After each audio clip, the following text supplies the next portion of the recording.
Сотта болған мәселеге байланысты айтарым. Осы Абзалдың мамасының айтқан сөздерін естідім. Мен ол жауыздардың көзіне қарадым, жай ғана қарадым. Олардың көздерінен өкініш, көргім келді негізі. Олардың көздеріне қарап, біреуі соңында осы адам пышақтады, мен пышақтадым деп біреу айтады деп, мен олардың көздеріне қараған болатын. Және де мен олардың көздерінен өкініш көрген жоқпын. Шын мәнісінде Абзалды да, басқа балаларды да, мен аямаймын, шын айтайын. Олар барлығы 20 жылдан сотталу керек еді. Себебі Шерзат бауырымыз қазір жердің астында, Нұрханатпен, олар тірі жүр. Мен сіздерді аяймын. Мен сіздің осы Қаржыбайған отбасына бірде-бір артық сөз айтпағаныңызды білгендіктен, сіздің осы видеоңызды салып, осы жастарға, келе жатқан ұрпаққа бір сабақ болсын, басқа аналар сіз секілді жыламасын деп ниетпен айтқан сөздерім бар. Сізді шын мәнісінде аяймын, себебі балаңыз қателік қана істеген жоқ, ол жауыздық болды, ол солардың ортасында болды. Негізі барлығы 20 жылдан сотталу керек еді.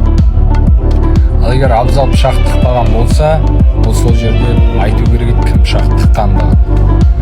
Сонда ол осы отбасыға да көмек болатын еді деп ойлаймын негізі. Өздеріңіз түсінесіздер, ол жауыздық қайталанбау керек, және де олар жазаларын алу керек. Олар 5 жыл, 7 жыл отырып шықса, олар өзгереді деп ойламаймын.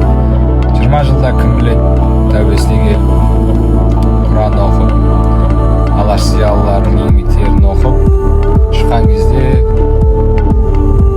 басқа өзгеріп шыққан адам болатын шығар. Бірақ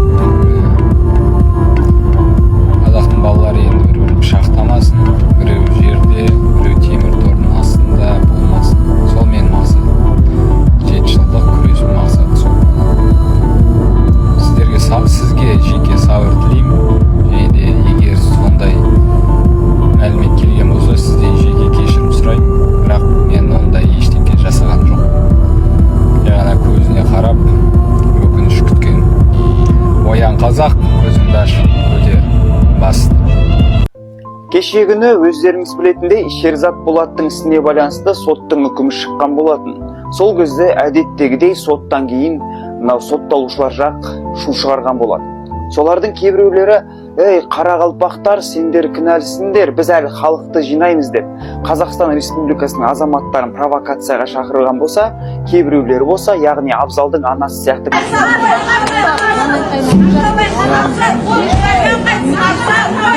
кісілер, Абзал балам қоя сал, Құдайдан қайтсың, болды сабыр сақта деп айтып жатыр. Неге олай айтып жатыр? Өйткені Абзал сотта кәдімгідей барлық шындықты жайып салған болатын. Егер де сендер өздеріңе өз мойныңа алмасаң, Абзал барлығы групповой кетеді деп айтып тастаған болатын. Сондықтан да Абзал өз мойнына барлығын алып тастады. Және де екіншісі, сол сот залында төбелес басталып кетті, өздеріңіз білетіндей. Сол кезде менің ойымша Абзал шынымен де Шерзатты өлтірген адамға атылды ма екен, оны кім біледі. Және халқым, мына провокацияға ешқалайда берілмеңіздер. Жаңа халықты жинаймыз, үйтеміз, сүйтеміз дегенге.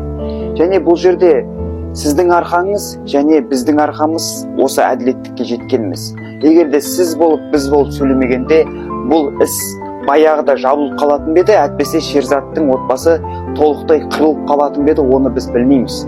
Өйткені қаншама таныс тамырлардың бетін ашып, жердің астына тамырын кең жайбаған ОПГ немесе аға көкелердің артын ашқан болатынбыз. Қаншама адамды орнынан алып тастады осы Шерзаттың ісіне байланысты. Міне, әділдік деген осындай болу керек. Әділдікке тек қана ақылмен жетеміз. Және сотталушылардың арасында да 1 жыл 6 ай берген кәмелеттік жасқа толмаған кісілерге Қаржаубай аға кешірім берген болатын. Және де Абзал барлығын өз мойнына алып 20 жыл істеп кеткен болатын. Ал қалғандары 6-7 жыл ұсталғандар, олар 3-4 жылдан кейін шыға ма шықпай ма ол белгісіз. Ал енді келесі әңгіме, келесі видео ол Нұрғанаттың жұмбақ өлімі, Нұрғанат қаяққа кеткен, спутниктан көрінбеуі және де Нұрғанатқа на самом деле қағаз бойынша охрана берілген, бірақ та охрана ол кезде жанында болмаған, түннің ортасында, және белгісізден белгісіз өртеніп кеткен үй. Өртеніп кеткен үй жайлы ресейліктер спутниктан сурет береміз деген болатын. Біз сонды күтіп отырық. Және Нұрғанаттың жұмбақ өлімін біз шешпесек болмайды. Және Қанышер өтірік показания берген жаңағы екі қыз жайлы да ұмытпайық. Сіз болып, біз болып, әділдік деген сөзді бөліп алайық, ағайындар. Балаларыңызға сақ болыңыздар деп қашан айтамын ата-аналар. Мінекей тағы да бір сұмдық жағдай. Атырау облысы Құлсары қаласында 8 жасар қыздың денесі табылды. Күні кеше ғана түскі уақытта ойын баласы көшеге ойнауға шығып кетеді. Сөйтіп 2-3 сағаттан кейін әке-шешесі іздей бастайды. Өздері іздеп таба алмайды. Милицияға хабар береді. Милиция қызметкерлері де көрші көлемде бүткіл Құлсары қаласы барлығы іздей бастайды. Өкінішке орай 8 жасар қызымыздың денесі жергілікті каналдардың бірінде табылады. Сол жақын маңда орналасқан камераларды тексеру барысында 36 жастағы еркек сол қызды алдамсыратып алып баратқан видеосы бар. Жедел іздестіру қызметкерлері дереу сол жігітті анықтап, қазіргі таңда тергеп тексеру амалдары жүргізіліп, ол жігіт қазіргі таңда қамауда. Ал енді ата-аналар, сіздерге өтініп тұрып сұраймын. Балаларыңызға сабақ өткізіңіздер. Орысша айтқанда инструктаж. Бөтен еркекке, бөтен адамға жоламасын. Неше түрлі алдаулар болады. Адасып жүріп жақын маңда магазин бар ма көрсете қой. Жүр, мен саған тәттілер алып берейін. Мені әкең жұмсап, мені шешең жұмсап, маған көмектесіп жібере қойшы деп айтса, ешкімге жоламасын. Аулақ жүрсін. Тіпті әкеңнің танысы, шешеңнің танысы болса да жолама, шақырса барма. Бірдеңе берем, бірдеңе алып берем десе, мүлдем жоқ деп айт деп үйретіңіздер. Қазіргі таңда мынандай аурулардың, иттердің осы әлсіз қыздарға, әлсіз ұлдарға, кішкентай ғана бүлдіршіндерге тиісетін әдеттері бар. Ондай нақұрыстардың тиесілі жазасын бермесе, осындай істер жалғаса береді. Қазіргі таңда осындай адам зорлайтын педофилдар әр кетсе 10 жыл отырып шығады. Оларға бірақ сабақ болмайды. Ондайларды міндетті түрде халыққа беріп өлтіру керек. Немесе ату жазасын кесу керек. Сонда ғана осы аурулар дереу естерін жиып осындай азғындық істерін тоқтатады деген сенімдемін.